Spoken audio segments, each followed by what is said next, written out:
ইসলাম ধর্ম অনুসারে শবে কদরে ইসলাম ধর্মের ধর্মপ্রচারক মহানবী হজরত মুহাম্মদ সাল্লাল্লাহু আলাইহি সাল্লামের অনুসারীদের সম্মান বৃদ্ধি করা হয় এবং মানবজাতির ভাগ্য পুনর্নির্ধারণ করা হয়।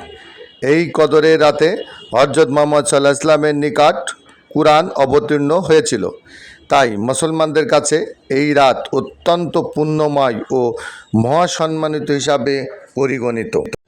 কুরআনের বর্ণনা অনুসারে আল্লাহ এই রাত্রিকে অনন্য মর্যাদা দিয়েছেন এবং এই একটিমাত্র রজনীর ইবাদত হাজার মাসের ইবাদতের চেয়েও অধিক সওয়াব অর্জিত হওয়ার প্রতিশ্রুতি দেওয়া হয়েছে। পবিত্র রমজান মাসে কদরের রাতে কুরআন নাজিল হয়। প্রতি বছর মাহে রমজানের এই মহিমামণ্ডিত রজনী লাইলাতুল কদর মুসলিমদের জন্য সৌভাগ্য বয়ে আনে বলে তারা বিশ্বাস করে।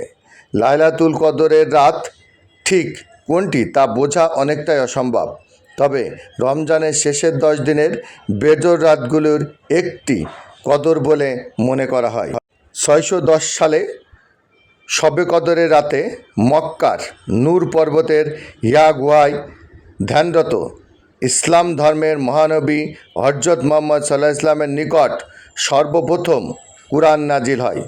সর্বপ্রথম তার নিকট প্রথম সূরা আলাকের প্রথম 5টি আয়াত নাজিল হয়। এ রাতে ফেরেশতারা জিবরাইলের নিকট সম্পন্ন কুরআন অবতীর্ণ হয়, যা পরবর্তীতে 23 বছর ধরে ইসলামের নবী মুহাম্মদ সাল্লাল্লাহু আলাইহি সাল্লামের নিকট তার বিভিন্ন প্রয়োজনীয়তা ও ঘটনার প্রেক্ষিতে নির্দিষ্ট আয়াত আকারে নাজিল করা হয়। মুসলমানদের জন্য অত্যন্ত গুরুত্বপূর্ণ এই রাত সম্পর্কে হাদিস শরীফে অসংখ্য বর্ণনা রয়েছে। এমনকি মুসলমানদের প্রধান ধর্মীয় গ্রন্থ আল কুরআনে সূরা কদর নামে একটি পূর্ণ সূরা নাজিল হয়েছে।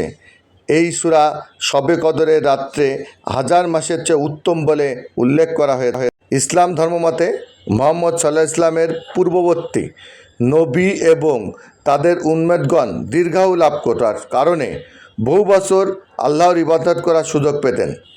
কুরআন ও হাদিসের বর্ণনায় জানা যায়, ইসলামের 4 জন নবী যথা আইয়ুব, জাকরিয়া, হিজকলি ও ইউসুফ ইবনে নুন প্রত্যেকেই প্রতি 80 বছর স্রষ্টার উপাসনা করেন এবং তারা তাদের জীবনের কোনো প্রকার পাপ কাজ করেননি। কিন্তু মুহাম্মদ সাল্লাল্লাহু আলাইহি সাল্লাম থেকে শুরু করে তার পূর্ববর্তী অনুসরণকারীর আয়ু অনেক কম হয়ে যাওয়ায় তাদের পক্ষে স্রষ্টার আরাধনা করে পূর্ববর্তীদের সমকক্ষ হওয়ার কিছুতেই সম্ভব নয় বলে তাদের মাঝে আক্ষেপের সৃষ্টি হয়। তাদের এই আক্ষেপের প্রক্ষিতে তাদের চিন্তা দূর করার জন্য সূরা কদর নাজিল করা হয় বলে হাদিসে বর্ণনা হয়েছে। ইসলাম ধর্মমতে শবে কদরের রাতে ফেরেশতারা ও তাদের নেতা জিবরাইল পৃথিবীতে অবতরণ করে উপাসনরত সব মুসলমানের জন্য বিশেষভাবে দোয়া করতে থাকেন।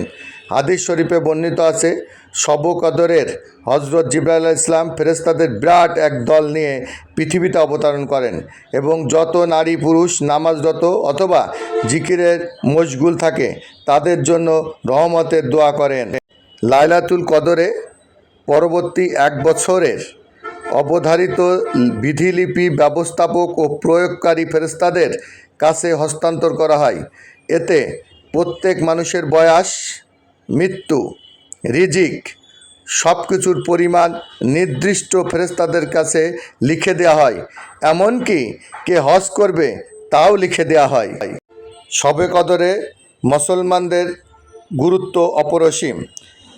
কুরআনের সূরা কদরে উল্লেখ আছে, হাজার মাস উপাসনালয় যে পূর্ণ হয়, কদরের 1 রাতের উপাসনালয় তার চেয়ে উত্তম। লাইলাতুল কদরের রাতে সৎ এবং ধার্মিক মুসলমানদের উপর আল্লাহর অশেষ রহমত বর্ষিত হয়। রাতে মুসলিমরা আল্লাহর কাছে মাগফিরাত, নাজাত ও ক্ষমা পাওয়ার পরম সুযোগ লাভ করে।